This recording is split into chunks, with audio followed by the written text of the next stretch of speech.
ఈ మధ్యన మన నరేంద్ర మోడీ గారు ప్రైమ్ మినిస్టర్ ఆఫ్ ఇండియా యుఎస్ఏలో జరిగిన ఒక ఒప్పందం ప్రకారం ట్రేడ్ డీల్ అనేది జరిగింది. ట్రేడ్ డీల్ అనేది ఎలాంటి డీల్ అంటే, మరి వ్యవసాయదారులు మన యొక్క ఫుడ్ ప్రాసెసింగ్ యూనిట్స్ మన ఇండియాలో మనకు కావాల్సిన ఏదైతే ప్రొడక్ట్స్ ఉన్నాయో మనం అమెరికా నుంచి ఎక్స్పోర్ట్ అవుతాయి ఇప్పుడు. ఎందుకంటే జీరో ట్యాక్స్ అనేది మనం సిగ్నేచర్ చేసాం. అదే మన దగ్గర నుంచి వెళ్ళాలంటే 18% ట్యాక్స్ అనేది మనం ఇవ్వాల్సి వస్తుంది. అలాంటప్పుడు మన దగ్గర ఉన్న ఏదైతే పాలు, పండ్లు, కూరగాయలు, చికెన్, మటను, ఫిష్ ఇవన్నీ ఎక్స్పోర్ట్ అవుతా ఉంటాయి, బియ్యం ఎవరి. కానీ మనం ఇక్కడ నుంచి 18% అది ట్యాక్స్ ఇవ్వాల్సి వస్తుంది. వాళ్ళు అక్కడి నుంచి అమెరికా నుంచి ఇక్కడ ఇంపోర్ట్ చేసుకుంటే అది జీరో ట్యాక్స్గా మనం ఒప్పందం చేయడం జరిగింది. ఈ ఒప్పందం కోసం డొనాల్డ్ ట్రంప్ కాదు, అమెరికా గత 40 సంవత్సరాల నుంచి ట్రై చేస్తూనే ఉంది. ఈ ట్రై ఎందుకు చేసిందంటే, ఈ డీల్ అయితే వాళ్ళ యొక్క ప్రొడక్ట్స్ అన్ని తీసుకొచ్చి మన ఇండియాలో అమ్ముకోవచ్చు. మరి అదే విధంగా ఇక్కడున్న వ్యవసాయదారుల యొక్క భూముల్ని వాళ్ళు స్వాధీనం చేసుకోవచ్చు. ఏ విధంగా అంటే, ఇప్పుడు చూడండి, మన ప్రొడక్ట్స్ ఉన్నాయి. ఒక పాలు అనేది మనం ఒక 100 రూపాయలతో మనం ఇక్కడ ఈరోజు కొంటున్నాం అనుకోండి, మంచి చిక్కటి పాలు ఒక యావరేజ్గా. అలాంటప్పుడు అక్కడి నుంచి వచ్చే పాలు వాళ్ళ ఇక్కడ వచ్చి 50 రూపాయలకి అమ్ముకుంటారు. 50 రూపాయలకి అమ్ముకున్న పాలు మనం 140 కోట్ల జనాభా గరీబోళ్లే. ఇక్కడ గవర్నమెంట్ ప్రకారం, మోడీ గవర్నమెంట్ చెప్పిన ప్రకారం మనం 140 కోట్ల జనాభా గరీబే ఈ రోజుకి. ఎందుకంటే రేషన్ కార్డులు ఉన్నాయి అందరికి. అయితే మనం అంతా 50 రూపాయల పాలే తింటాం, అక్కడి నుంచి వచ్చే పాలే. ఇక్కడ పాలు మనం తీసుకోలేము, ఎందుకంటే 100 రూపాయలు కాబట్టి ఏదైతే తక్కువ ఉంటుందో మన జనాలు అదే కొంటారు. అలాంటప్పుడు ఏమైందంటే, మన వ్యవసాయదారులు పాల ఉత్పత్తి కానీ, పశు ఉత్పత్తి కానీ, మరి మేక మాంసపు ఉత్పత్తి వాళ్ళు, చేపల ఉత్పత్తి వాళ్ళు ఏం చేస్తారంటే, వాళ్ళ యొక్క ప్రొడక్ట్ అమ్ముకోవడానికి పోయేలోగా వాడు ఒక 50% ఇక్కడ అమ్మడం స్టార్ట్ చేస్తాడు. ఆ టైంలో మా యొక్క వ్యవసాయదారులందరూ వాళ్ళ యొక్క ప్రొడక్ట్స్ అమ్మకపోవడం మూలంగా వాళ్ళు వ్యవసాయాన్ని పూర్తిగా మర్చిపోతారు. రాబోయే 5 సంవత్సరాల్లోనే ఈ ట్రేడ్ డీల్ ఇంటనే కంటిన్యూ అయితే 5 సంవత్సరాల్లో మొత్తం ఇండియాలో ఉన్న వ్యవసాయదారులు ఇంట్లో కూర్చొని జపన చేస్తూ ఉంటారు. అలాంటప్పుడు నాలాంటి వాడిన, మీలాంటి వాడిన ఒక ఇక్కడ ఏజెంట్ గా తయారు చేసి ఆ ఊరుని ఒక లీజ్ గా తీసుకొని, అంటే వాళ్ళదే పెట్టుబడి కానీ వ్యవసాయ భూములన్నీ ఫయాజ్ భాయ్ తీసుకొని దాన్ని దున్నుకుంటా దాన్ని తీసుకెళ్లి అంటే ఇక్కడ ప్రొడక్షన్ తయారు చేస్తాడు. అప్పుడు ఆ తయారు చేసిన వస్తువు ఆటోమేటిక్ ఏం చేస్తారంటే, అదే 50 రూపాయలకి అమ్మడం జరగదు. అప్పుడు ఎందుకు జరగదంటే, ఒక విషయం చెప్తాను. జియోడు స్టార్టింగ్ లో డేటా అని ఫ్రీ ఇచ్చాడా, అదే విధంగా ఈయన 50 రూపాయలు పాలమ్మి తర్వాత ఇక్కడ జరిగే ప్రొడక్షన్ కి 50 బదులు 100కి 150కి అమ్ముకుంటాడు. అప్పుడు పెంచుతాడు. అప్పుడేమో మన వ్యవసాయదారులందరూ వ్యవసాయం మర్చిపోతారు.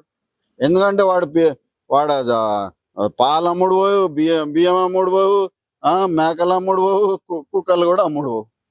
కాబట్టి ఆటోమేటిక్ గా వాడి యొక్క ప్రొడక్షన్ తగ్గింది. కాబట్టి ఇంట్లో కూర్చున్నప్పుడు నాలాంటి మన ఇండస్ట్రియలిస్ట్ తయారు చేస్తారు వాళ్ళు. అదే నేను వచ్చి మీ దగ్గర వచ్చారు, నువ్వు పని చేయట్లే కదా భయ్, నాకు లీజ్కి ఇచ్చేరాదంటే నువ్వేం చేస్తావు, సరే బాబు తీసుకో అంటావు.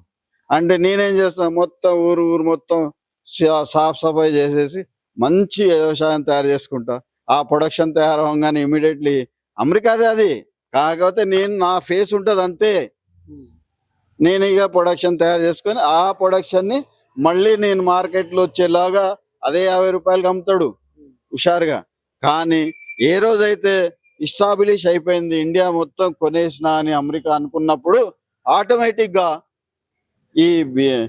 దీన్ని బియ్యం అంటే ధరలను ఆకాశంతో 150 రూపాయలు పాలకు అమ్ముతాడు.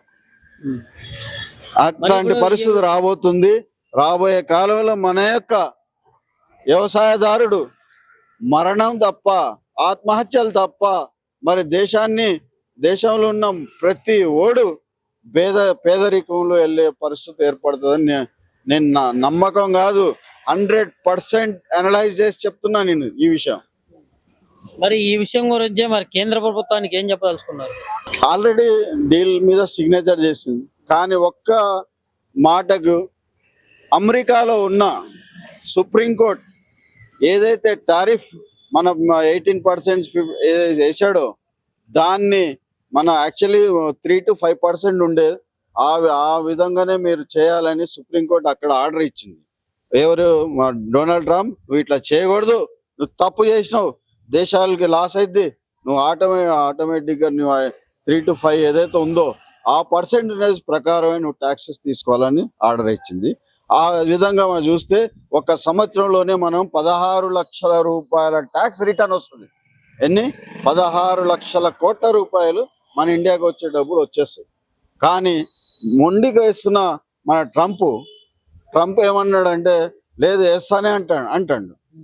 కానీ ఆ డీల్ అనేది క్యాన్సిల్ అవ్వదని వార్తలు వస్తున్నాయి. సిగ్నేచర్ క్యాన్సిల్ అవ్వకపోతే మన దేశం నట్టేట్న మునిగిపోద్ది.